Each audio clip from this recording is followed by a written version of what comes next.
ब्रह्मा माने देह अभिमानी या आत्मा अभिमानी है? ब्रह्मा माने देह अभिमानी। दाढ़ी मूछ वाला ब्रह्मा दिखाया जाता है। तो 4 हो गए देह अभिमानी और एक ब्रह्मा की स्टेज से ऊंचा उठ गया। वो कौन? यज्ञ के आदि में ही अलफ को मिला अल्लाह, बे को मिली बादशाही। वो 4 भुजाओं को चलाने वाला है। वो 4 भुजाएं हैं विष्णु, प्रैक्टिकल में मददगार। किसकी मददगार है? प्रजापिता की मददगार। तो प्रजापिता वाली आत्मा वो हुई नेक्स्ट टू गॉड। बाकी जो 4 ब्रह्मा हुए उनको प्रजापिता ब्रह्मा नहीं कहेंगे, उनको नेक्स्ट टू गॉड नहीं कहेंगे। हाँ जी। हाँ? 224 नंबर कैसे में मैं वार्तालाप में बोला है ये अभी के समय में कोई भी कन्या को पुरुष को अधीन में होना चाहिए है? कोई भी कन्या को पुरुष के अधीन में रहना चाहिए। पुरुष को अधीन में रहना।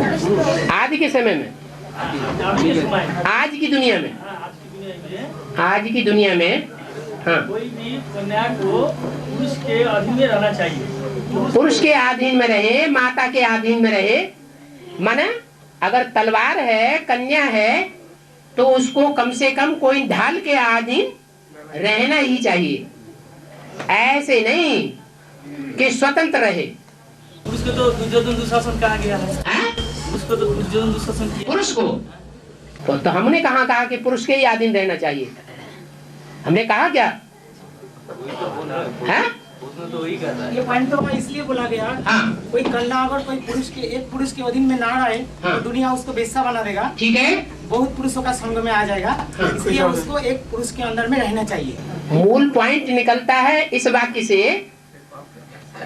कि कन्या को या माँ बाप के पास रहना है या तो पति के पास रहना है। आज की इस भ्रष्ट दुनिया में कन्याओं का कोई भी दोस्त नहीं है इनके अलावा। सब दुश्मन बन पड़ते हैं। बाप बच्ची को गंदा करता है, बोला कि नहीं महावाक्य में?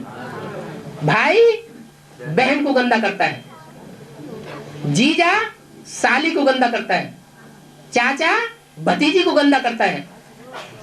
माना कोई पुरुष तन जो है कन्या को छोड़ता ही नहीं, सब कन्याओं के दुश्मन बन पड़ते हैं। ये मुरली में बोला है या नहीं बोला है? बोला है, इस आधार पर बोला है। हाँ। आप एक रुको, आपकी बात पूरी हो जाने दो। हाँ हाँ बोलो। बाबा 240 कैसेट में लास्ट आने में सुना है जब कन्या सबसे ज्यादा स्वातंत्र हो सकते हैं, जहाँ पर जा सकते हैं, तो एक कैसे जा सकते बाबा? क्या ऐसी कन्याएं नहीं है आज दुनिया में जो किसी पुरुष के कंट्रोल में नहीं है? नहीं, ऐसी कन्याएं भी दुनिया में देख रहे हैं कि नहीं कि जो किसी पुरुष के कंट्रोल में नहीं है और अपने लौकिक माँ बाप के भी कंट्रोल में नहीं है। क्योंकि मुरली में बोला है लौकिक संबंधियों से न कुछ पूछना है और न उनकी मत पर चलना है। लेकिन वो शूर्पणखा भी बोला है ना, घूमते हैं उधर घूमता है, उसको शूर्पणखा कहते हैं। हाँ, बाहर की दुनिया में अगर घूमती है तो वो इस लिस्ट में नहीं हो सकती जो लिस्ट अभी बताई गई। हाँ, बाप अगर उनको परमिशन दे दे कि तुम में वो औकात है कि तुम बाहर की दुनिया में जाके अकेले सर्विस कर सकती हो, तो दूसरी बात है। क्योंकि अभी का दुनिया पूरा इनसिक्योर आएगा, कन्या तो अकेला ना जा सकते। ठीक है। हर धर्मों का एक एक मालाएं बनते हैं। हाँ 108 माला हर धर्म का एक एक बनता है ना। हाँ जी। तो ठीक प्रजापिता का ग्रुप का भी 108 माला बनता है, पहले 108। तो शंकर जी के हाथ में जो माला दिखाते हैं, वो जो बोलते हैं बाप के सिमरन के मन के, हाँ। वो की नौ धर्मों का नवरम 108 वो माला ना कि प्रजापिता का ग्रुप का जो पहले 108 बनते हैं। बाप अपने बच्चों को याद करेंगे, बाप के बच्चे वो ही होंगे जो आज्ञाकारी, वफादार, फरमानबरदार, ईमानदार होंगे, या दूसरे धर्म में कन्वर्ट होने वाले होंगे? हैं? तो वही बाप की सिमरन के मण के हैं, बाप की सिमरनी के मण के वो ही हो सकते हैं। हाँ, ज्ञान में जो आपका जो है ज्ञान जो धारणा सेवा 4 सब्जेक्ट है, तो ज्ञान जो धारणा सेवा 4 सब्जेक्ट है। आपके क्यों लगा दिया? नहीं, ये 4 सब्जेक्ट में हमको कौन सा सब्जेक्ट सीधा रूप में धारण कर सकते? सबसे सहज हो सो सीधा रूप में धारण कर सकते हैं। ज्ञान, योग, धारणा, सेवा, इनमें सबसे सहज कौन सा है? कोई कहता है याद, कोई कहता है ज्ञान, कोई कहता है धारणा। हमको सीधा वाला बताइए। अरे मुरली में सबसे सहज कौन सा सब्जेक्ट बताया है?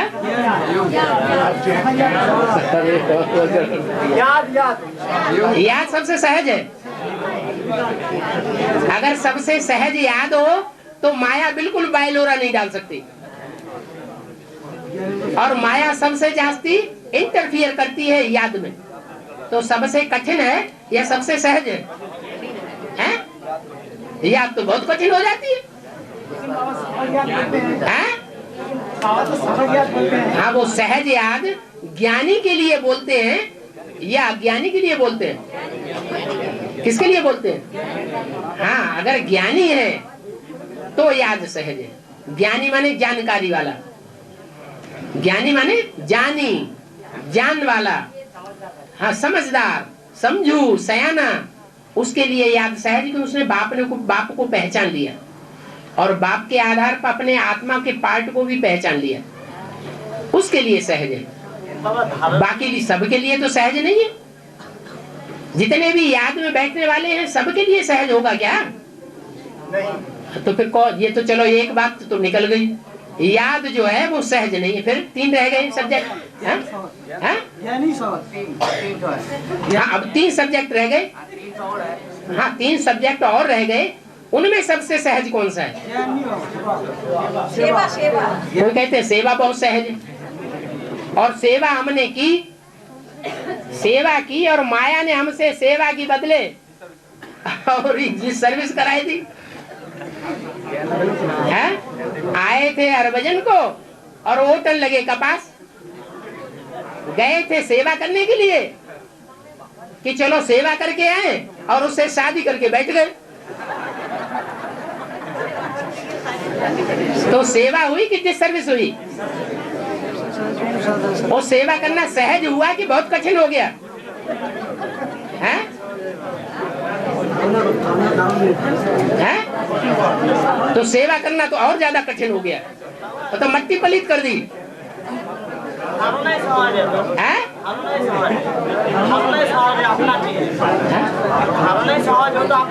हाँ, भाई कह रहा है धारणा बहुत सहज है। जो देवताओं की धारणा है ना, देवताओं के गुण धारण करना बहुत सहज है। भले हम दुर्योधन दुशासन है, लेकिन हम दुर्योधन दुशासन बाबा ने भले कह दिया, लेकिन हम धारणा करने में अव्वल नंबर, क्योंकि धारणा बहुत सहज है ना? है? कह रहा है कि धारणा करना बहुत सहज है। क्या? पवित्रता की धारणा करना बहुत सहज है। क्या नाम है आपका? है? राम भाई, और नाम ही राम है। तो राम भाई के लिए पवित्रता की धारणा करना बहुत सहज है, और जिसके लिए जो काम सहज होगा वो अव्वल नंबर में करके दिखाएगा या बाद में करके दिखाएगा? बाप से आगे तो नहीं बढ़ सकता। हैं? बाप से आगे तो नहीं बढ़ सकता। अच्छा, बाप को छोड़ दो, दूसरे मणके को ले लो। मेरा बात कोई नहीं बढ़ा सकता। हैं? आपका पार्ट अलग अलग है, सबका पार्ट अलग अलग। अरे धारणा में तो अव्वल नंबर होना चाहिए। हम सोचे धारणा ही मेरे लिए ठीक है, हैं? धारणा ही मेरे लिए ठीक है। हम सोचे माने पवित्रता की धारणा में सबसे आगे और ज्ञान की धारणा में सबसे आगे। बाप देखिए सारे दुनिया ही पतित है ना, और हैं? सारे दुनिया ही पतित है बाप ने बोला। भले सारी दुनिया पतित है लेकिन धारणा में सबसे आगे है कोई आत्मा। भले पतित है लेकिन धारणा में कोई आत्मा सबसे आगे है, क्योंकि समझती है धारणा बहुत सहज है। तो धारणा जो सहज है वो इतनी 500 करोड़ की दुनिया है, उसमें धारणा किस आत्मा के लिए सहज होगी? सबसे ज्यादा सहज छोटी मम्मी के लिए। हाँ, जिसने जन्म जन्मांतर धारणा का पार्ट बजाया होगा, अब भी विचारी पार्ट बजाया होगा, उस आत्मा के लिए इस लास्ट जन्म में सबसे सहज होगी। लेकिन बाबा खान पान का शुद्धि तो आपके लिए धारणा बहुत सहज है। खान पान का शुद्धि नहीं होगा तो धारणा हो ही नहीं सकता है। हाँ हाँ, खान पान की शुद्धि होना ये धारणा की लिस्ट में नहीं आता। जो देवी देवता का चलता है भोजन में वही करना चाहिए। हैं? जो देवी देवता खाते हैं वही तो खाना चाहिए। अच्छा या बुरा भोजन कैसा भी खा लो, ये कोई धारणा नहीं है, धारणा का सब्जेक्ट नहीं है। ऐसे तो हम कुछ भी खा के चले, तो ये धारणा हो गई। जो देवी देवता का चलता है भोजन में वही करना चाहिए। हैं? जो देवी देवता खाते हैं वही तो खाना चाहिए। हाँ, देवी देवताएं अशुद्ध संकल्प खाते हैं। हैं? देवी देवताएं अशुद्ध संकल्प नहीं खाते और आपको बहुत सहज है।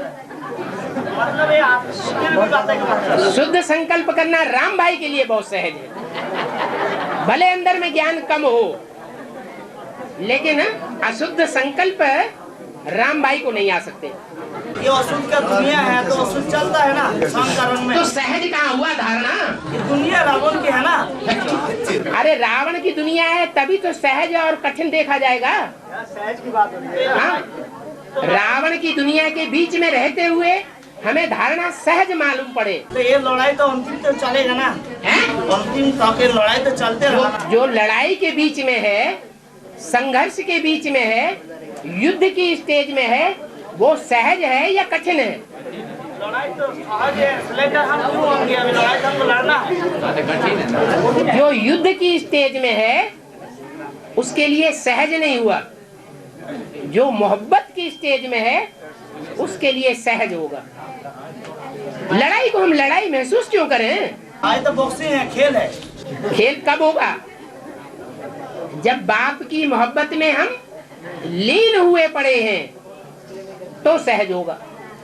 और लवलीन वही होगा जो योगी होगा, योगी नहीं होगा तो लवलीन नहीं होगा। और योगी वही होगा जिसके अंदर ज्ञान होगा। जितना ज्यादा ज्ञान होगा उतना बड़ा योगी होगा। हाँ? अच्छा, अभी समाधान नहीं हुआ कि सबसे सहज सब्जेक्ट कौन सा है? हैं? एक तो बाकी है। नहीं, वोटिंग डालो। अरे रुक जाओ। कोलकाता के मुरली में चला है हाँ। यहाँ अभी ये चला है 2006 की बारे में। हाँ। जो ज्ञानी सहज है और याद है डिफेक्टेड है, कैसेट में है। हाँ। मुरली अभी ये चलाया है। हाँ। कैसेट सुनता है कि नहीं सुनता है? हाँ, सुनता ही नहीं। कैसे बातें करते हैं?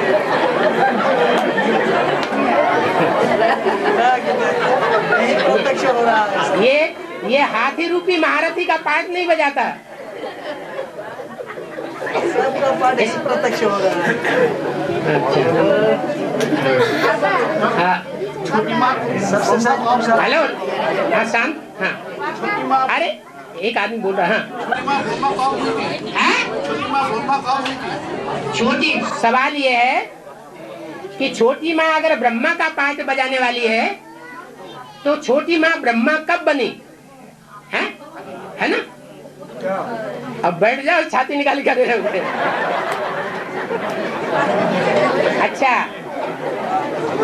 शिव बाबा जब प्रवेश करते हैं तो पता चलता है, कोई ने कहा कि पता कैसे चलता है इनमें बाप भगवान है। जब ज्ञान सुनाते हैं, ज्ञान सुनाते हैं तो पता चलता है इनमें बाप भगवान है। तो ब्रह्मा तो इस आधार पर भगवान साबित नहीं हुआ। ब्रह्मा ज्ञान सुनाने के आधार पर बाप भगवान साबित हुआ क्या है? किस बात से साबित हुआ? वो कौन सा ज्ञान का पॉइंट है जिसके आधार पर ब्रह्मा जो है वो ब्रह्मा साबित होता है, लेकिन बाप भगवान साबित नहीं होता? सहन शक्ति के आधार पर। और सहन शक्ति ये मुख से बोलने की चीज है या प्रैक्टिकल कर्मों में लाने की चीज है? प्रैक्टिकल कर्मों में लाने की चीज है। इसलिए आप कुछ बोलना चाहते हैं बीच में? हाँ बोल लो। है? हाँ बोलो। कभी कभी युद्ध होता है ना, तो वो जो बाण छोड़ता है ना, तो बाण छोड़ते ही उसका धनुष काट देते हैं। हाँ बोलो।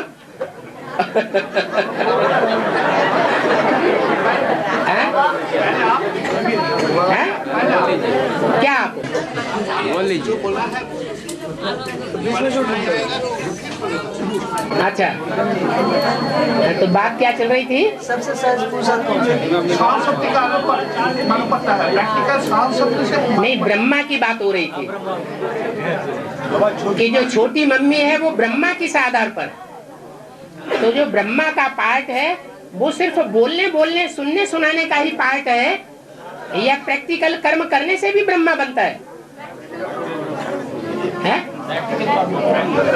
अगर वैष्णव देवी जो विष्णु का पार्ट बजाने में अव्वल नंबर पार्ट बजा के दिखाए, प्रैक्टिकल में सबसे आगे जाकर के दिखाए, तो वो ब्रह्मा का पार्ट कहा जाएगा या नहीं कहा जाएगा?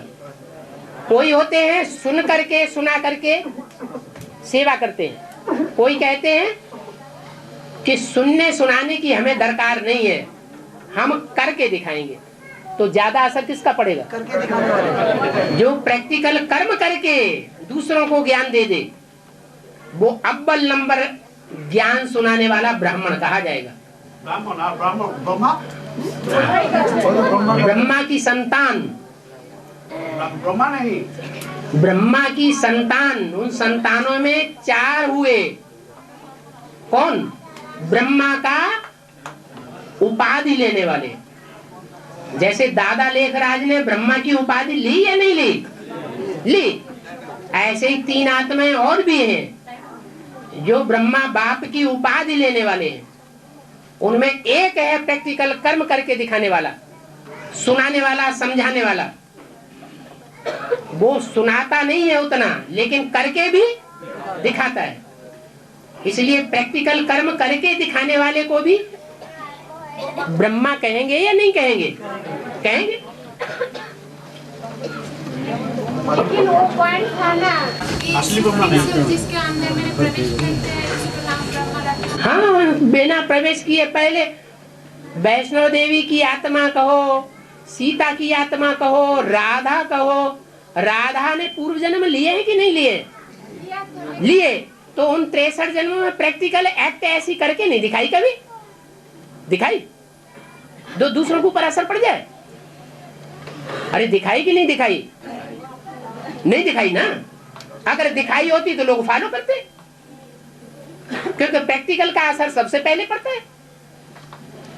तो राधा का जो अव्यभिचारी पार्ट है वो प्रैक्टिकल पार्ट है। वो दृष्टि से और वृत्ति से बजाने वाला 63 जन्म में कोई हुआ ही नहीं। ये बाप ही प्रवेश करके ऐसी दृष्टि वृत्ति बनाता है जिससे अव्यभिचारी पार्टधारी विष्णु प्रत्यक्ष होता है संसार में।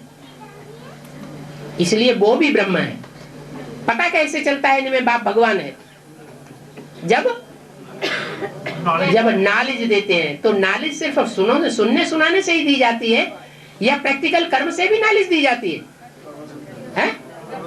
प्रैक्टिकल कर्म से भी नॉलेज दी जाती है। इसलिए वो ब्रह्म है। अभी बात पूरी नहीं हुई, इनको बोल लेने दो भाई।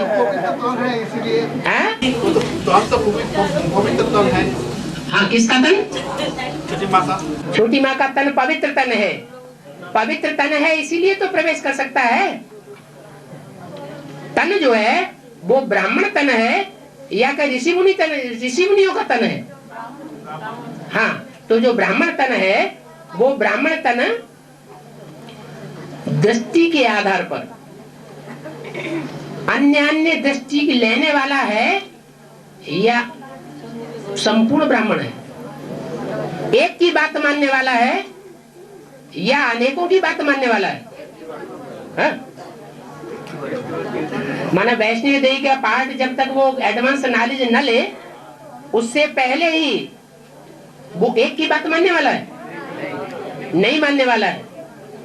ब्राह्मण उसे कहेंगे जो ब्रह्मा मुख की बात माने। अगर ब्रह्मा मुख की बात नहीं मानता है तो उसे ब्राह्मण ही नहीं कहेंगे।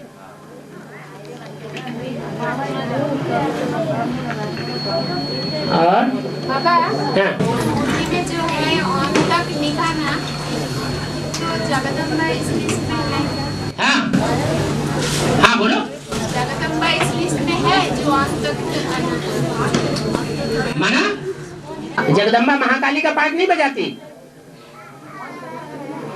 है? अरे बजाती है कि नहीं, एक बात बोलो ना। है? जगदम्बा महाकाली का पाठ बजाती है ना, तो भगवान की सहयोगी भुजाओं को काट करके अपना काम करती है या नहीं? फिर भगवान ये कहता है कि मेरी सहयोगी भुजाओं को काट लो और अपनी लाज छुपा लो। फिर जो ऑन तक निभाना नहीं। तो ये इसको निभाना कहते हैं। सुनो, नहीं बाबा, ऐसा निभाना आप करना चाहते हैं? नहीं नहीं नहीं। हाँ बाबा डिस्कस कैसे में बोले हैं हाँ, जैसे कि काली को भिखारी मत समझना। अगर भिखारी होता तो इसकी पूजा नहीं होती। हाँ, इसको मतलब जो काली है उसकी पूजा क्यों होती है? हैं? काली जो है महाकाली वो पवित्रता को धारण करने वाली देवियों में सबसे आगे है या पीछे है? हैं? हाँ? काली के मंदिर में अपवित्र वातावरण दिखाते हैं या लक्ष्मी नारायण की तरह पवित्र वातावरण दिखाते हैं? अपवित्र वातावरण दिखाते हैं। किस बात की निशानी है संगम युग में? है? अरे देवियां दो प्रकार की हैं, एक मांसाहारी एक शाकाहारी। महाकाली को कौन सी लिस्ट में डालेंगे? मांसाहारी की लिस्ट में डालेंगे। देह अभिमान का मांस खाने वाली है।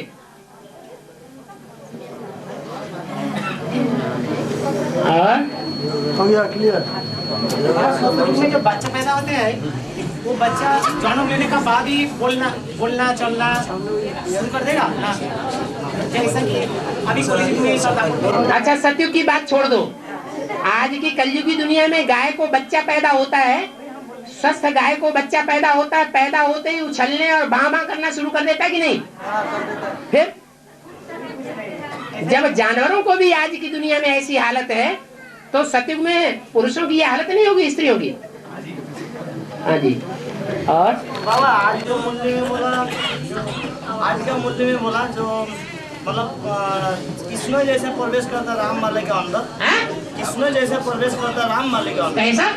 कृष्ण वाली आत्मा लावा लग रहा है कि आत्मा राम वाले के अंदर प्रवेश करते हैं, प्रवेश करती है। हाँ, तो उसी तरफ क्या होता है जो देव आत्मा के अंदर आसुरी समस्या का आत्मा प्रवेश उनके कर लेते हैं जो अच्छे से योग नहीं करते। हाँ, तो उल्टा सीधा काम सारा कम करते हैं। हाँ। वो प्रवेश करने वाला आत्मा करते हैं या हम लोग ब्राह्मण का अंदर करते हैं? आज की दुनिया में जो भी प्रवेश करने वाली आत्माएं हैं वो सूक्ष्म शरीरधारी आत्माएं हैं या आत्मिक स्टेज को सीधा धारण करने वाली आत्माएं हैं? और सूक्ष्म शरीर जो धारण करती हैं आत्माएं, जिनके पाप कर्म रह जाते हैं, वो सूक्ष्म शरीर से काम करते हैं या जो महापापी की लिस्ट में नहीं आती है वो कही जाती है? वो सूक्ष्म शरीर धारण करते हैं। नियम ये है कि जो बहुत पाप करने के आदी होते हैं, उन आत्माओं के ऊपर पाप का बोझ जास्ती न चढ़ जाए, इसलिए उनको बीच में ही शरीर छोड़ना पड़ता है। अकाले मौत होती है, और जिनकी अकाले मौत होती है वो सूक्ष्म शरीर धारण करते हैं, और सूक्ष्म शरीर धारण करके दूसरे के शरीर में प्रवेश करते हैं। तो शरीर से पाप पुण्य बनता है या सिर्फ आत्मा से पाप पुण्य बनता है? शरीर से पाप पुण्य बनता है। तो शरीर प्रवेश करने वाली आत्मा का है या जिस शरीर में प्रवेश हुआ है उस आत्मा का शरीर है? शरीर किसका है? जिसमें प्रवेश हुई है आत्मा सूक्ष्म शरीरधारी, उसका अपना शरीर है। तो जिसका अपना शरीर है उस आत्मा को, अपने शरीर को, अपने रथ को अपने कंट्रोल में रखना चाहिए या रथ को दूसरे के कंट्रोल में दे देना चाहिए? अपने कंट्रोल में रखना उसका फर्ज है, लेकिन दूसरे ने आकर के उस रथ को कंट्रोल कर लिया और अपने तरीके से चलाया, तो गलती किसकी हुई? मूल गलती किसकी मानी जाएगी? रथी की गलती मानी जाएगी या जिसने रथ के ऊपर कंट्रोल कर लिया उसकी गलती मानी जाएगी? जो उस रथ का मालिक है वो उस रथ के मालिक बनने योग्य नहीं है, इसलिए उसकी गलती है। बाबा इतना ज्ञान सुनने के बजाय भी ऐसे कोई होता है जो भट्टी करके भी आता है। हाँ, भट्टी करके भी आता है। और भट्टी में इतना ज्ञान थोड़ी सुन लेते हैं। तो भट्टी करने में कोई तो बहुत ज्यादा ध्यान देते हैं, बहुत नियमों का पालन करते हैं, बहुत पवित्र रहते हैं, दृष्टि से भी पवित्र रहते हैं। भट्टी करते समय इतना भी ध्यान रखते हैं कि कहीं कन्या माता में हमारी दृष्टि न उलझ जाए, हमारा कोई वाइब्रेशन कोई गंदा ना हो जाए जिससे हम ज्ञान सुन रहे हैं, इतना तक ध्यान रखते हैं। तो वो ज्यादा धारणा करेंगे या जो इन बातों का धारणा ध्यान नहीं देते कि भट्टी के क्या नियम है, उनको ज्यादा प्राप्ति होगी, उनको ज्यादा धारणा हो जाएगी। है? भट्टी के भी नियम होते हैं ना। पहला नियम क्या है? भक्ति का पहला नियम क्या है? पहला नियम है मन वचन कर्म से पवित्र रहना। ये फाउंडेशन का टाइम है। 7 दिन के फाउंडेशन के टाइम में अपना अपना याद करें कि हमारी वृत्ति कैसी थी। ब्रह्मा कुमारी से या ब्रह्मा कुमार से जब हमने ज्ञान सुना, संदेश लिया या भट्टी की, तो उसमें हमारी वृत्ति क्या थी? फाउंडेशन पीरियड में गंदी वृत्ति तो नहीं थी। अगर उस फाउंडेशन की पीरियड में ही गंदी वृत्ति थी तो असुर बनेगा या देवता बनेगा? असुर बनेगा। और है नास्तिक का जो हाथ में है, हाँ, जो राज्य चल रहा है? जो नास्तिक का हाथ में जो राज्य चल रहा है अभी नास्तिक धर्म की जो आत्मा है, हाँ, नास्तिक धर्म आत्मा हाथ में जो राज्य चल रहा है अभी राज्य चल रहा है नास्तिकों का राज्य चल रहा है दुनिया में। हाँ, तो ये हाथ की ना बेहद की? हाथ की ना बेहद। पश्चिम बंगाल में अरे दुनिया में जो नास्तिकों का राज्य चलेगा हद में, तो बेहद की ब्राह्मणों की दुनिया में शूटिंग नहीं होगी? है? अरे शूटिंग होगी कि नहीं होगी? होगी। हाँ, संगम पर क्यों नास्तिकों का राज्य है? संगम पर नास्तिकों का राज्य नहीं है अभी। क्यों है? अरे माने शिव बाबा को कंट्रोलर बन जाना चाहिए, शिव बाबा को राजा बन जाना चाहिए। तो भगवान को नहीं मानते हैं ना। उनका मतलब है, बोलता है ऐसे ही चल रहा है कि प्रजातंत्र राज्य की जब शूटिंग होगी तो प्रजा के ऊपर प्रजा का राज्य होगा। वहां प्रजा होती है हद की और यहाँ प्रजा है बेहद की। तो बेहद की जो प्रजा वाले हैं उनमें नास्तिकों के बीज वाले होंगे कि नहीं होंगे? वो हर जन्म प्रजा में आवेंगे या नहीं आवेंगे? हर जन्म प्रजा में आवेंगे ना। वो राजाओं को पसंद नहीं करते। उनका जब राज्य का शुरुआत होती है तो पहले ही फाउंडेशन में राजाओं को कत्लेआम कराए देते हैं। उन्हें राजाई पसंद ही नहीं। क्या? और बाबा को ये बात बहुत पसंद है। क्या? कि ब्राह्मणों की संगम की दुनिया में बाप आया हुआ है और बाप के होते हुए भी जो राजाई चलाना चाहते हैं अपनी, उनका काट किसके द्वारा करें? किसके द्वारा करें? ऐसी ही नास्तिक धर्म की आत्माओं को बाप अपने नजदीक बैठाता है झाड़ में, छोटी जड़ को। बच्चे, मेरे बच्चे, तुम मेरा काम करने वाले हो।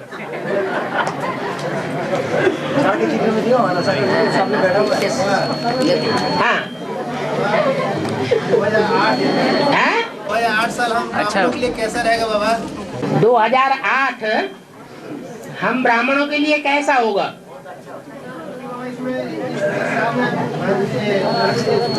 हैं? छोटी मम्मी आएगी कि नहीं? या बड़ी मम्मी आए धमकेगी? अब वैसा ही होगा जैसा ब्राह्मण समझेंगे। संकल्पों से सृष्टि रची जाती है, तो जैसा जो संकल्प चलाएंगे वैसी उनकी सृष्टि रची जाती है। अब इसका एक मुकर्रर जवाब कैसे दिया जाए? ये तो ज्योतिषियों से पूछने योग्य सवाल है। कल क्या होगा? यह ज्ञानियों से पूछने योग्य सवाल है। और बाबा वो नास्तिक धर्म को जब सामने बैठाते हैं, हाँ, दाहिना हाथ करके बैठाते हैं, हाँ, राजाई तोड़ने के लिए जो दुष्ट आत्माएं हैं। हाँ, ब्राह्मण होते हुए भी, ब्राह्मणों की दुनिया में अपन को संसार के सामने ब्राह्मण जताते हुए भी, सरेंडर होते हुए भी ईश्वरीय कार्य में औरों को कंट्रोल करते हैं। ब्राह्मण परिवार को कंट्रोल करके रखना चाहते हैं, अपनी मुट्ठी में रखना चाहते हैं। ऐसों को सुधारने के लिए बाबा कौन से बच्चों को अपने पास रखता है? नास्तिक धर्म के बच्चों को अपने पास रखता है। बाबा उनको राजाई क्यों नहीं? और बताई भी देता है। क्या बताई देता है? बाप के अंदर के प्यार की और बाहर के प्यार की बड़ी भारी युक्ति है। तुमको दिखाने के लिए सबसे नजदीक बैठाता है। बहुत अच्छा बच्चा, बहुत अच्छा बच्चा। राजा ही नहीं देते। मुरली में भी बोला हुआ है, इन सभी सितारों में सबसे जास्ती खातिरी किसकी होती है? हाँ? कुमारका की। क्या? ये जितने भी विधर्मी हैं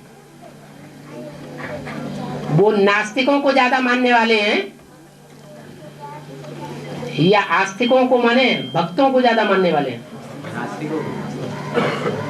ये जितने भी विधर्मी हैं सब नास्तिक दुनिया की तरफ जा रहे हैं। जाने वाले हैं, असली भगवान को पहचानते ही नहीं।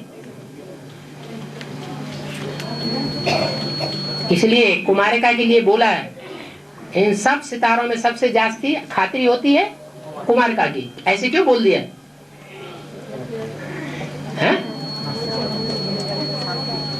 इसलिए बोल दिया कि बाहर से तो बाबा बहुत प्यार करते हैं माया को। क्या? अभी भी जो अव्यक्तवाणी चल रही है, उस अव्यक्तवाणी से क्या दिखाई पड़ता है? बाबा के सबसे नजदीक आत्मा कौन सी है? दादी, कुमार का दादी सबसे अच्छा पुरुषार्थी है। वाणी में ही दिखाई दिया या नहीं दिखाई दिया? दिखाई दिया। तो हाथी के दांत दिखाने के और चबाने के और। कौन है हाथी यहाँ पर? ब्रह्मा वाली सोल हाथी। महारथी का पार्ट बजाने वाली आत्मा है। उनके बाद है कुमार का दादी।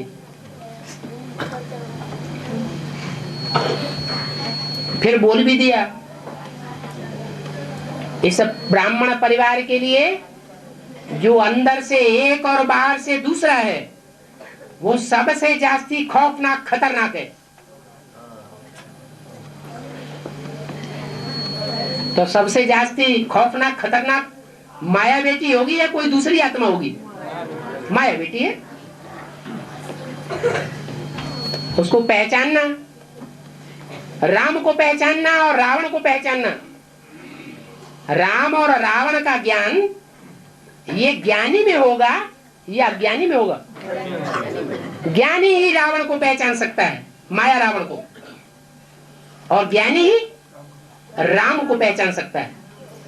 जो अज्ञानी होगा वो ना माया रावण को पहचानेगा न राम को पहचानेगा। ये पहचान अभी संगम युग में बाप आकर देते हैं। सिर्फ राम बाप की पहचान देते हैं या माया की भी पहचान देते हैं? दोनों की पहचान देते हैं।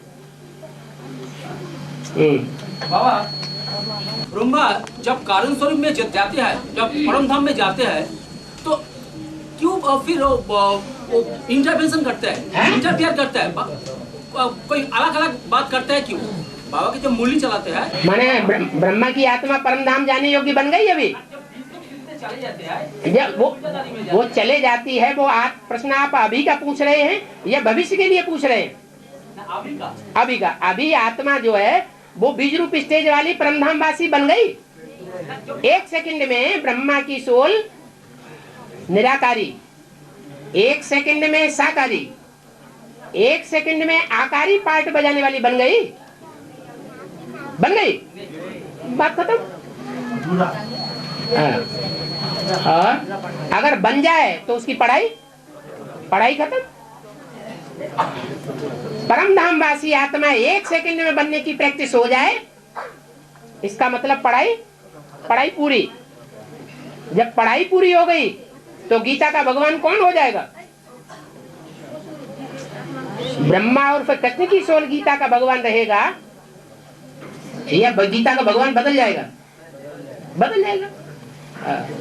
बाबा कृष्ण वाली आत्मा हीरोइन का पार्ट बजाते हैं, ठीक है, तो उनको इसी शरीर में स्वर्ग में जाना चाहिए था।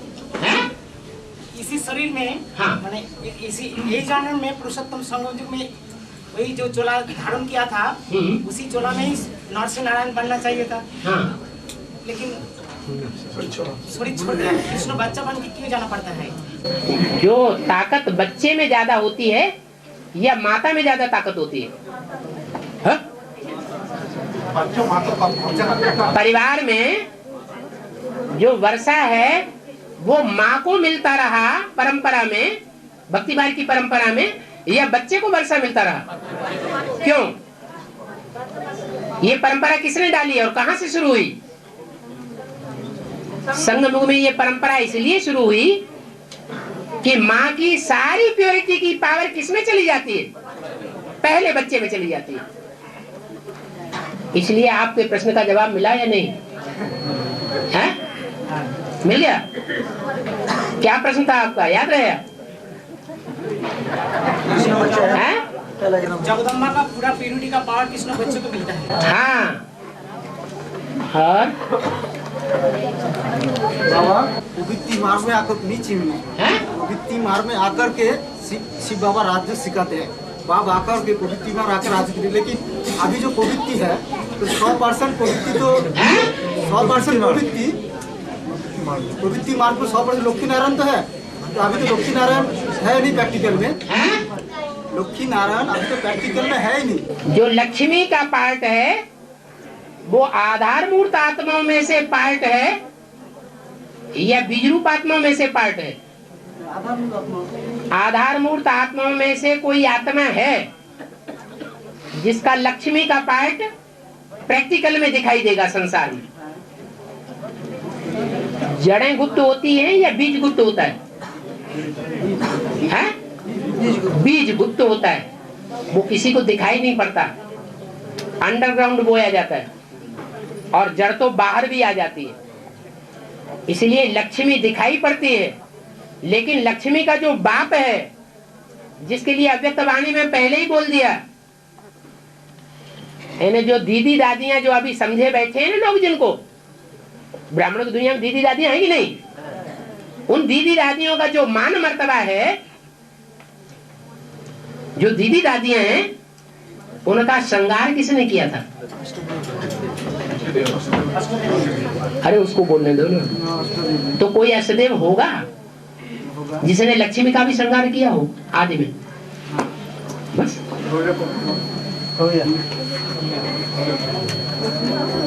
अरे समाधान हुआ कि नहीं कि दुलदुला रहे? अभी तो राजयोग सीखे ना, राजयोग जो प्रैक्टिकल में राजयोग जो बाप आकर राजयोग सिखाते हैं, तो अभी तो काम चल रहा है। अभी काम चल रहा है, आगे नहीं चलेगा। नहीं हाँ 100% और प्रवृत्ति जब 100% जब प्रवृत्ति मार्ग है लोग कारण से दिखाते हैं ना। हाँ इसीलिए अरे भाई लौकिक दुनिया में कोई अपनी बहन को ही पत्नी मान ले और बना ले तो वो प्रवृत्ति मार्ग दुनिया मानेगी? है? नहीं मानेगी ना। दुनिया तब मानेगी जब वो भाई बहन या भाई भाई जो हैं वो आपस में प्रैक्टिकल में सबको दिखाई पड़े। क्या दिखाई पड़े? कि ये भाई भाई भाई बहन ही बन के रह रहे हैं। अभी ब्राह्मणों की दुनिया में जो भी अष्टदेव का पाठ बजाने वाली आत्माएं हैं वो भाई भाई की दृष्टि में सब पहुंच गई हैं कि नहीं पहुंच गई? अभी पहुंच गई। अभी 8 का पाठ भी डिक्लेयर नहीं हुआ। हाँ और अभी दुनिया ही नहीं बनी। नई दुनिया का संगठन बनेगा, भले थोड़ों का ही बने, तो उस दुनिया में सब पवित्र होंगे या कोई अपवित्र दृष्टि वृत्ति वाला भी होगा? सब पवित्र होंगे। इसका मतलब अभी दुनिया कैसी है? अभी पतितों की दुनिया है। अभी वो पावन की दुनिया, पावन का संगठन पावन नहीं बना है। और बना भी है तो अंडरग्राउंड है। अंडरग्राउंड फाउंडेशन लग रहा है या बाहर दिखाई पड़ रहा है? नई दुनिया का जो फाउंडेशन है वो बाहर दिखाई पड़ रहा है या अंडरग्राउंड है? अंडरग्राउंड है, प्रत्यक्ष नहीं है। बाबा वासुदेव का पावर से ही पूरा बनेगा। है नई दुनिया का जो संगठन, जो 8 आत्मा का जो परिवार बनेगा, वासुदेव का पावर से ही बनेगा। पावर बोल रहे हैं। अगर अष्टदेव से नहीं बने तो बाबा ने ये क्यों बोला है कि बाप की सिमरनी के मण के बनना है या विजय माला के बन के बनना है? क्या बनना अच्छा है? बाप की सिमरनी के मण के बनना अच्छा है ना। क्यों? इसकी यादगार क्या है? जो श्रेष्ठ मणके हैं। हाँ, जो श्रेष्ठता है वो उन 8 मणकों को सर के ऊपर रखा हुआ दिखाया गया है। सुमिरन के मन के तो हाथ में दिखाते हैं। हाथ माने कौन सा हाथ? अच्छा तो तुम कौन सा हाथ समझ रहे थे? ये वाला माथा माने बुद्धि नहीं है वो। अच्छा, यहाँ ऊंच और नीच पार्ट बजाने की बात है। हाथ तो फिर भी नीचे दिखाए जाते हैं, लेकिन ऊंचा क्या दिखाया जाता है? माथा। हाँ जी बाबा, हाँ। एक मुरली का पॉइंट है।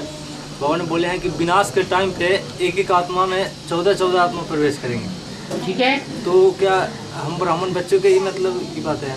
पहले तो हर बात ब्राह्मणों से ही शुरू होती है। दुनिया की दुनिया में जो भी कर्म हो रहे हैं उन कर्मों के लिए जिम्मेवार कौन? पहले तो ब्राह्मण। और जो स्त्री चोला है अभी रुद्रमाला के मणके में, उन लोगों का शरीर रेजुमिनेट होगा कि नहीं, चेंज होगा? क्यों नहीं रेजुमिनेट होगा? उनके संकल्प नहीं चलते हैं। उन्होंने जो एडवांस ज्ञान लिया है उस एडवांस ज्ञान की धारणा के अनुसार उनके ये संकल्प नहीं है क्या कि हम इस शरीर से ही अपने शरीर को कंचन काया बनाएंगे? इस शरीर से ऐसा पुरुषार्थ करें जो हमारा शरीर जीवन के रहते रहते ही कंचन काया बने। उनके अंदर ये धारणा नहीं है। हम जो बात पूछ रहे हैं उसमें हाँ या ना करो। जो भी स्त्री चोले हैं रुद्रमाला में, उनके अंदर भी ये धारणा पक्की है। वो उनका विश्वास है, विश्वासम फलदायकम। ये श्रद्धा विश्वास पक्का है कि हम जीवन रहते हुए ही प्राप्ति करें, शरीर को कंचन बनाएं। तो खुदा न खास्ता अगर उनका शरीर छूट भी जाता है तो वो अगला जन्म लेंगे या नहीं लेंगे? लेंगे और अगले शरीर से अगले जन्म में वो ऐसा पुरुषार्थ करेंगे जिससे उनकी कंचन काया बनेगी जरूर। तो पुरुष चोला लेंगे या स्त्री चोला लेंगे? पुरुष चोला लेंगे। कैसेटों में बोले हमें कि नहीं, वो लोग चोला नहीं चेंज करेंगे। अगर चोला चेंज नहीं करेंगे तो आज की दुनिया में बहुत से ऐसे उदाहरण हैं जिनकी पुरुष वृत्ति बन जाती है, वाइब्रेशन जिनके पुरुषों जैसे बन जाते हैं, स्वभाव संस्कार पुरुषों जैसे बन जाते हैं, तो उनका शरीर भी है हाँ कन्वर्ट हो जाता है। पुरुष से स्त्री बन जाते हैं, स्त्री से पुरुष बन जाते हैं। ये भी कोई बड़ी बात नहीं। और महाभारत में इसका मिसाल भी आया हुआ है। क्या मिसाल आया है? शिखंडी का। छोटी छोटी कन्याओं के द्वारा बड़े बड़े धर्म गुरुओं को बाण मारेंगे। और महाविनाश के बाद जो 4.5 लाख अविनाशी आत्मा वो तो शरीर छोड़ देंगे, लेकिन वो कहाँ इकट्ठा रहेंगे? कहाँ रहेंगे वो? कौन जगह, कौन प्लेस में? जगह पर रहेंगे। माने उनको जगह ही नहीं मिलेगी कहीं रहने की। वो जम्बूद्वीप में आपने बोला ना, महाविनाश के सब जम्बूद्वीप में जाएंगे। माउंट आबू पे माने माउंट आबू जम्बूद्वीप नहीं कहा जा सकता। जम्मू कश्मीर जहाँ है वहाँ जम्मू कश्मीर जहाँ है वहाँ जम्बूद्वीप माने जम्मू कश्मीर। जम्बू को आपने जम्मू बना दिया। जम्बू को आपने जम्मू बना दिया। जम्मू शब्द अलग है और जम्बू अलग है। तो 4.5 लाख आदमी वहीं बर्फ पे दबा रहेंगे क्या? वो बर्फ का हिस्सा जो स्थान होगा थोड़ा स्थान होगा या बहुत जगह फैला हुआ होगा।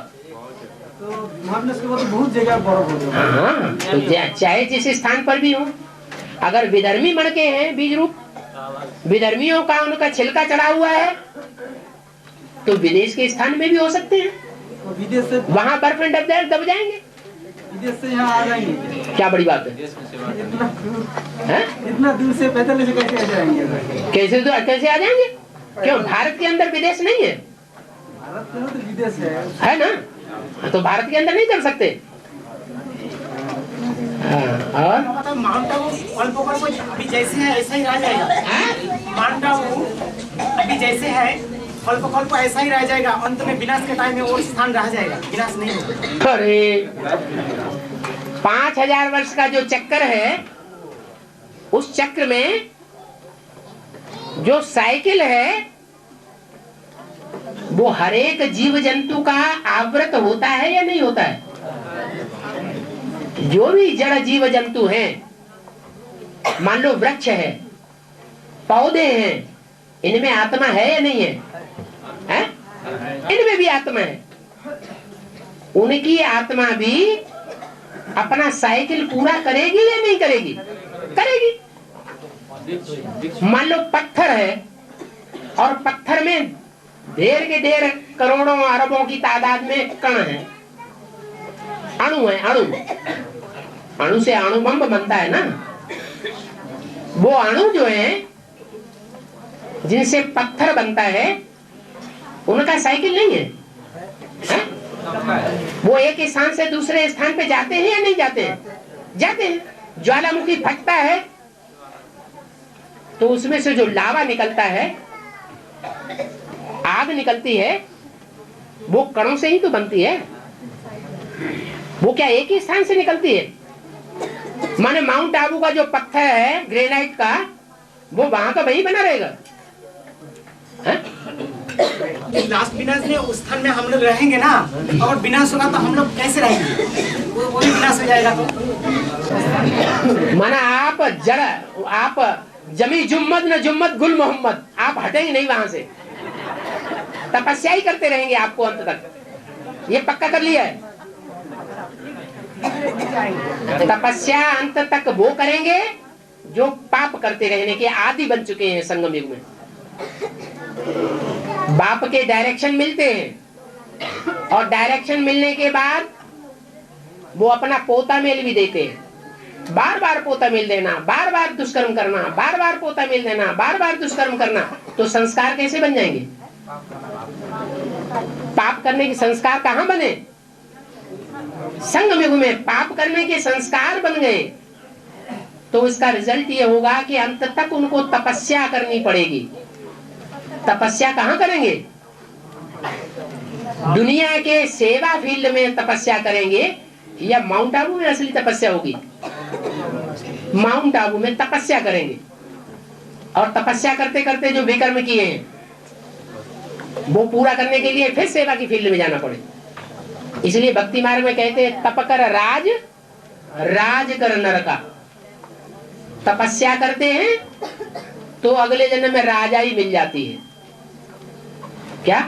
ज्यादा दान पुण्य करते हैं, तपाते हैं, तो राजाई मिल जाती है, और जब राजाई मिल जाती है तो देह अहंकार आता है। अब जिसमें जितना राजा में देह भाव में अहंकार ज्यादा आएगा तो फिर पाप करेगा अहंकार में आकर के, तो फिर कहां जाएगा? दुर्गति होगी, सदगति होगी, दुर्गति होती है। इसलिए रावण को दिखाते हैं, भक्ति मार्ग में कहते हैं 100 शीशों को काट काट शंकर को मैंने पूजा है। माना जो काशी करवट खाने वाली आत्माएं हैं वो कौन सी आत्माएं हैं? बाबा कहते हैं जो काशी करवट भक्ति मार्ग में खाते हैं उनके पूर्वजन्म के सारे पाप खत्म हो जाते हैं, भक्ति मार्ग में भी खत्म हो जाते हैं। ज्ञान मार्ग में तो बात ही बहुत ऊंची हो गई। तो भक्ति मार्ग में जिन्होंने काशी में जाकर के ऐसा उपक्रम करके दिखाया है कि पूर्व जन्म के सारे पाप भस्म कर लिए, वो अगला जन्म लेते हैं कि नहीं? है? अगला जन्म लेते हैं। फिर वो तेजी से पाप करना शुरू करेंगे या धीमे धीमे पाप करेंगे? और ही तेजी से पाप करते हैं।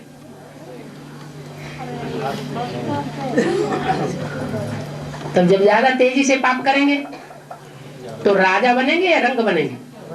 रंग बनेंगे। ये क्रम चलता रहता है। विनाश के बाद पहला स्वर्ग दिल्ली में बनेगा। विनाश के बाद पहला जो स्वर्ग स्थापन होगा वो किस स्थान पर होगा?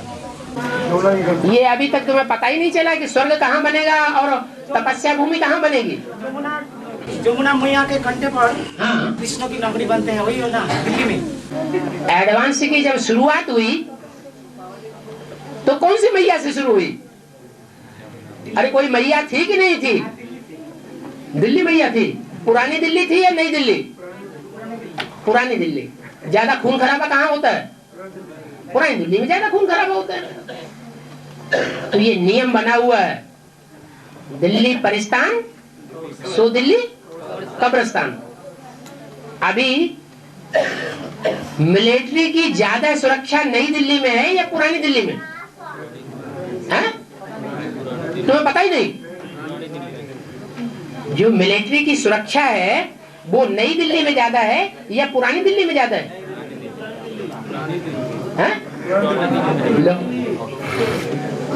कोई कुछ कहता है, कोई कुछ कहता है। रविंद्र भाई बताओ। ओल्ड दिल्ली में होगा। ओल्ड दिल्ली में क्या होगा?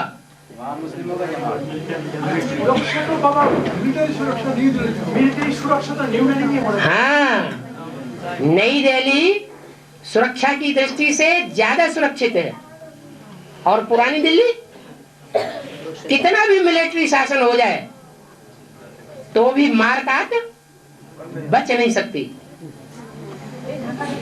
तो दिल्ली कब्रिस्तान और दिल्ली परिस्तान। ऐसे नहीं कि नई दिल्ली बच जाएगी। नई दिल्ली वो भी कब्रिस्तान बनेगी, लेकिन बाद में। पहले शूटिंग पीरियड में भी पहले कब्रिस्तान कौन सी दिल्ली बनती है? पुरानी दिल्ली पहले कब्रिस्तान बनती है। आदि में भी कब्रिस्तान, तो अंत में भी पुरानी दिल्ली पहले कब्रिस्तान बनती है। तो फिर स्वर्ग स्थापन कैसे होगा? हाँ, जब नई दिल्ली और पुरानी दिल्ली दोनों मिलकर के एक हो जाए, वैष्णो देवी के साथ मिल जाए, स्वभाव संस्कार मिलकर के एक हो जाए, आखिर तो जमुना के कंठे पर ही राज्य होगा या गंगा के कंठे में बोला है? जमुना के कंठे पर, जमुना की गोद में ही शुरुआत होगी। एडवांस की शुरुआत किस गोद से शुरू हुई? पुरानी दिल्ली की गोद से शुरू हुई या नई दिल्ली की गोद से एडवांस की शुरुआत हुई? पुरानी दिल्ली की गोद से शुरू हुई। तो भूमि के हिसाब से दिल्ली सबसे ऊंचा स्थान है। हाँ जी, सबसे ऊंचा स्थान। कंठे माने क्या है? कंठे माने क्या है? कंठे माने गला। हाँ, जब गोद में बैठते हैं तो गले पड़ जाते हैं ना। हाँ। और समतल भूमि के हिसाब से दिल्ली ऊंचा है। ऊंचा और नीचा समतल भूमि के हिसाब से कहा जाता है।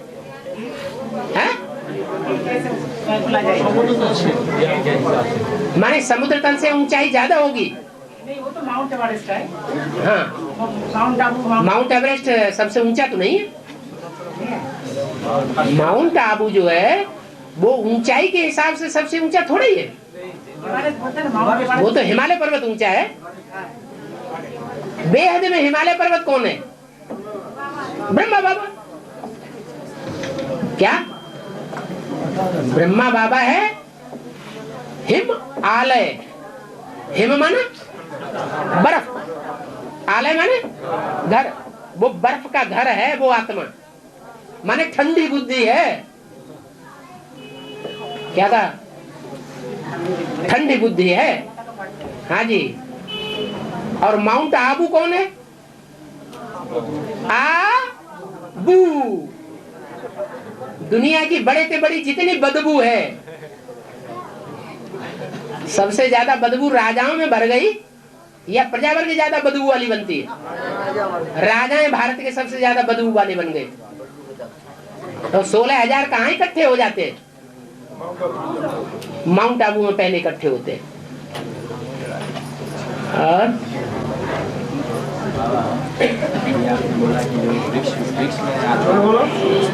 वृक्ष वगैरह में आत्मा, पत्थर में आत्मा रहती, ये नहीं बोला। जो भी पेड़ पौधे हैं उनमें भी जड़त्व में ही आत्मा होती है। उनको प्राण शक्ति कहेंगे। हाँ जी, प्राण शक्ति नहीं होती है तो क्या वो हवा नहीं लेते? शीशे में बंद करके कोई पौधा रख दो। जड़मय आत्मा को चैतन्य आत्मा से तुलना। हाँ, चैतन्य आत्मा से तुलना की गई है। चित्त शक्ति उसमें ज्यादा है। बोलते चालते को चैतन्य कहा जाता है। पेड़ पौधे भी थोड़ा चलते फिरते हैं, लेकिन एक जगह से दूसरी जगह नहीं जाते, फिर भी उनमें चित्त शक्ति है, चलते हैं। चैतन्य थोड़ी कहेंगे। अरे हिलते डुलते नहीं है। उनकी जड़ नीचे से काट दो तो ऊपर मुरझाया नहीं जाता है। फिर अंश मात्र चैतन्यता है। अगर चैतन्यता नहीं है तो उनको खाना पानी दाना पानी देने की जरूरत है या नहीं है? है? और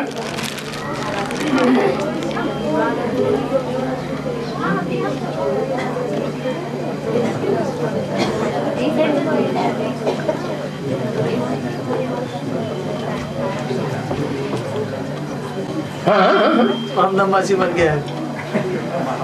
बाहर जाएंगे? अच्छा, मासी बन गया।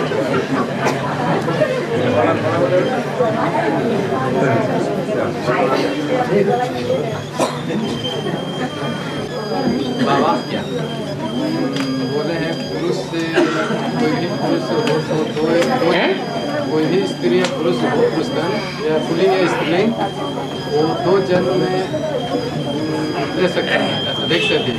कोई भी स्त्री या कोई भी पुरुष लगातार 2 जन्म समलिंग में जन्म ले सकता है।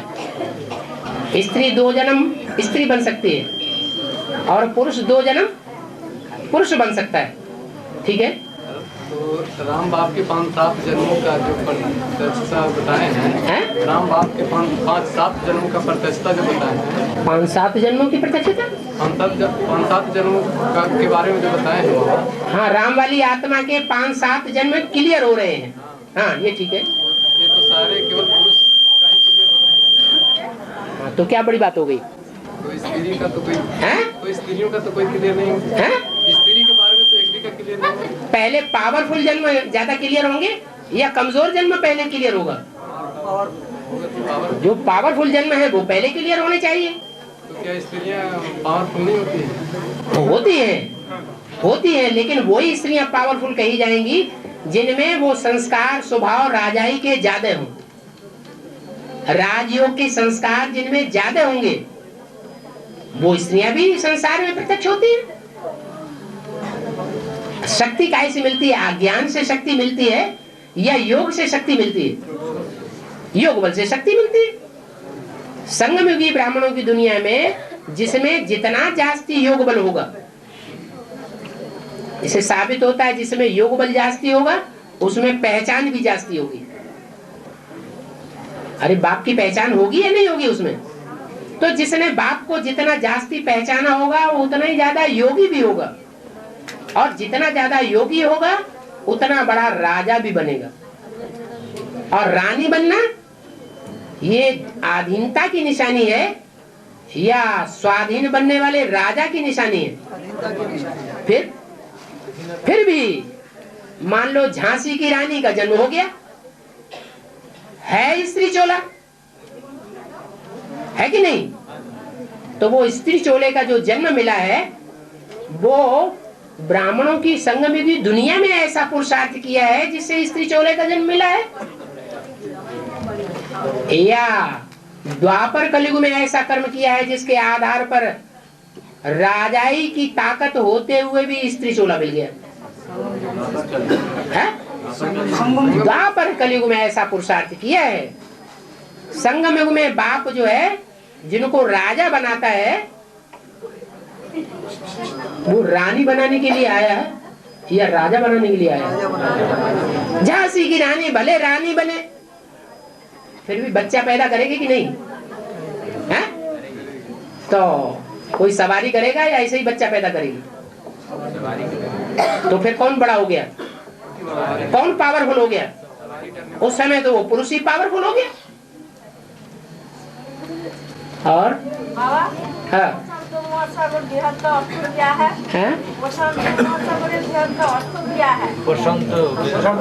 महासागर का बेहद का अर्थ क्या है? सागर हैं 7। कितने सागर माने जाते हैं? 7। और महाद्वीप? महाद्वीप कितने हैं? वो भी 7 ही है। सागरों में सबसे बड़े सागर का नाम है प्रशांत महासागर। प्र माने प्रकष्ट रूप से और शांत माने शांत रहने वाला सागर। क्या सागर है? ज्ञान का सागर तो है, लेकिन उस ज्ञान सागर में सबसे बड़ी स्टेज क्या है? शांत रहने की। और शांत जो उथला होगा माने गहरा कम होगा वो ज्यादा शांत रहेगा, या जो ज्यादा गहरा होगा वो ज्यादा शांत रहेगा? जो ज्यादा गहरा होगा वो ज्यादा शांत होगा।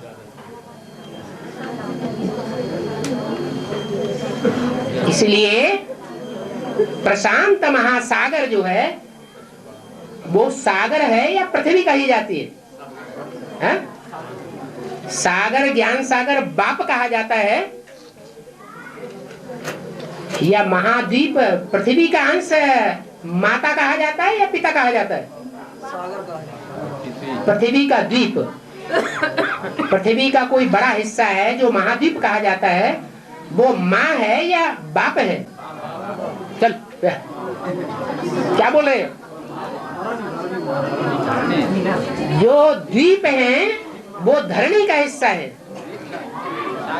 वो धरणी माता है, उनमें देह अभिमान की मिट्टी ज्यादा है। और सागर में ज्ञान जल ज्यादा है। तो जो ज्ञान जल वाले ज्यादा हैं वो हैं सागर। उन सागरों में सबसे बड़ा सागर है प्रशांत महासागर, बहुत शांत रहने वाला है। उससे पैदा होने वाला बच्चा कौन है? चंद्रमा उसका बच्चा है। वो चंद्रमा बच्चा सत्युग त्रेता में कहां समा जाएगा? समा जाएगा। तो वो सागर है, बहुत गहरा है। धरणी ज्यादा गहरी होती है या सागर में गहरा होता है? सागर गहरा होता है। तो जितने भी सागर हैं माने वो मानिंद हैं, जैसे कि विधर्मी धर्म पिताओं के छोटे छोटे सागर, और वो बड़ा सागर है, उसको कहा जाता है प्रशांत महासागर। ये चंद्रमा विनाश के टाइम में प्रशांत महासागर में समा जाएगा, फिर ऊपर में कब जाएगा अर्ध विनाश के टाइम में? जब विनाश होता है, जब विनाश होता है तो टकराहट होती है या नहीं होती है? टकराहट होती है, और टकराहट में टुकड़े टुकड़े होते हैं कि नहीं होते हैं? टुकड़े भी हो जाते हैं। हाँ जी, विनाश के टाइम में सभी ग्रह। हाँ जी, जो भी अष्ट देव हैं या जो भी अष्ट ग्रह हैं या जो भी अष्ट रतन हैं, वो सब आपस में टकराते हैं। और क्या, तीर तलवार से टकराते हैं। और टकराहट होता है दापर युग में, हैं? टकराहट होता है दापर युग में होगा तो चंद्रमा निकाल जाएगा, टुकड़ा होके चंद्रमा निकाल जाएगा। हाँ, कहाँ से, किससे सब टकराहट होती है?